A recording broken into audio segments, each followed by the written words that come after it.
আমরা অনেকদিন যাবত এই রাস্তা দিয়ে কষ্ট পাচ্ছি হাঁটাচলা করার জন্য।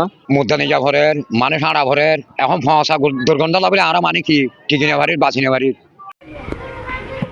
দীর্ঘদিন ধরে এভাবে বেহাল অবস্থায় পড়ে আছে টেকনাফে 10,000 মানুষের চলাচলের এই গুরুত্বপূর্ণ গ্রামীণ সড়কটি, যেখানে তারা জীবনের ঝুঁকি নিয়ে চলাচল করছে এই পথ দিয়ে।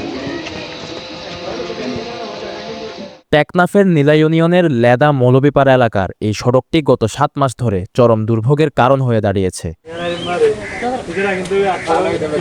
2017 সালের পর মায়ানমার থেকে বাস্তুচ্যুত রোহিঙ্গাদের বাংলাদেশে আশ্রয় দেওয়ার পর থেকে ক্যাম্প সংলগ্ন এলাকাগুলোতে বর্জ্য ব্যবস্থাপনার সংকট প্রকট হয়ে ওঠে। যথাযথ ড্রেন ও কালভার্ট না থাকায় সেই বর্জ্যের একটি বড় অংশ জমছে এই স্থানীয় সড়কটিতে। এতে স্থানীয় বাসিন্দাদের পাশাপাশি স্কুল, কলেজ ও মাদ্রাসাগামী শিক্ষার্থীদের পোহাতে হচ্ছে চরম দুর্ভোগে।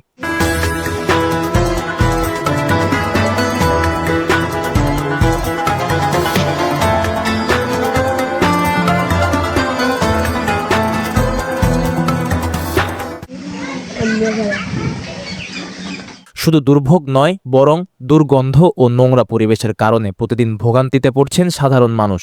বিশেষ করে শিশু ও শিক্ষার্থীদের স্বাস্থ্য ঝুঁকি বাড়ছে উদ্বেগজনকভাবে। মুদানি জাফরের মানে সাড়া ভরের ইচ্ছা করা ভরের তারা তো সরকারের মানে আর আগে বহুত খুঁজি আবার অনুযায়ী রাজ্য সরকারের মানে আর তো এই রাস্তাঘাট গড়ে দিবল্লা এখন ফসা দুর্গন্ধ লাগলে আর মানে কি টিকিনে বাড়ির বাঁচিনে বাড়ির। তো এখন রাস্তায় আরা আড়ি বেলা আড়ি নেভারির আর তখন নমাজ দোয়া হইতে যাবরের এখন নমাজ দোয়া হরি বেলা বলে আরা আড়ি নেভারির হয় না। সেই রাস্তায় বেশি আহা সরে গিয়ে সরকারের আর আবেদন জানাই আর রাস্তাখান গড়ে দিলে মানে আর ফাইচাটিয়াল্লা বলে রাস্তায় তো মানুষ হাজার হাজার মানুষ হাঁটে আর ছেলে মাইয়া লেখাপড়া করতে হল যাইবার রাস্তার মধ্যে আর যাইবার কোনো রাস্তা নাই। এই রাস্তায় বাদে আর শেষ গেলে মাছ পাওয়া এখন আর এই রাস্তা বলে বেশি কষ্ট হয়। এখন আর কুয়াশা মাদ্রাসা যায়, স্কুলে যায়। তারা আরও বলেন, এই সমস্যার কারণে চলাচলের পাশাপাশি এলাকায় কেউ মারা গেলে জানাজা ও দাফনের জন্য মরদেহ কবরস্থানে নিতে গিয়েও চরম দুর্ভোগ পোহাতে হয়। এখন সামনে কি করা যায় না যায় এটা চেষ্টা করে দেখব। আশা করি জনগণের চলাফেরার জন্য এটা খুব দ্রুত যে উদ্যোগ নিলে চেয়ারম্যান মহোদয় এবং এই যে এখানে ক্যাম্প 24-এ সিআইসি মহোদয় আছে বা এই ক্যাম্প এরিয়ার মধ্যে যদি পড়ে থাকে এই রাস্তাটা দ্রুত কাজ করার জন্য আমি তাদেরকে উদাত্ত আহ্বান জানিয়ে আমরা অনেকদিন যাবত এই রাস্তা দিয়ে কষ্ট পাচ্ছি হাঁটাচলা করার জন্য। প্রশাসনকে অনেক সময় জানাইছি, ওনারা করবে আশ্বাস দেয় কিন্তু করে না। 1 বছর ধরে গত এখন আমাদের এলাকার মেম্বারও নেই।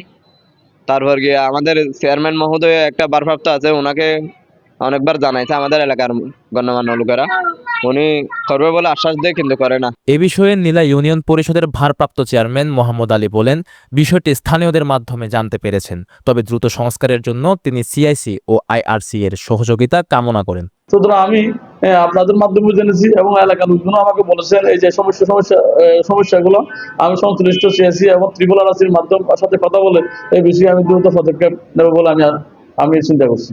তবে ক্যাম্প কর্তৃপক্ষ বলছে, সরেজমিনে পরিদর্শন করে বরাদ্দের আওতায় থাকলে যথাযথ কর্তৃপক্ষের সিদ্ধান্ত অনুযায়ী প্রয়োজনীয় ব্যবস্থা নেওয়া হবে। আর বছর ওদের জানুয়ারি টু ডিসেম্বর, এই জানুয়ারিতে নতুন বছরের এখনো ফান্ড নিশ্চিত হয় নাই, কিছুই হয় নাই।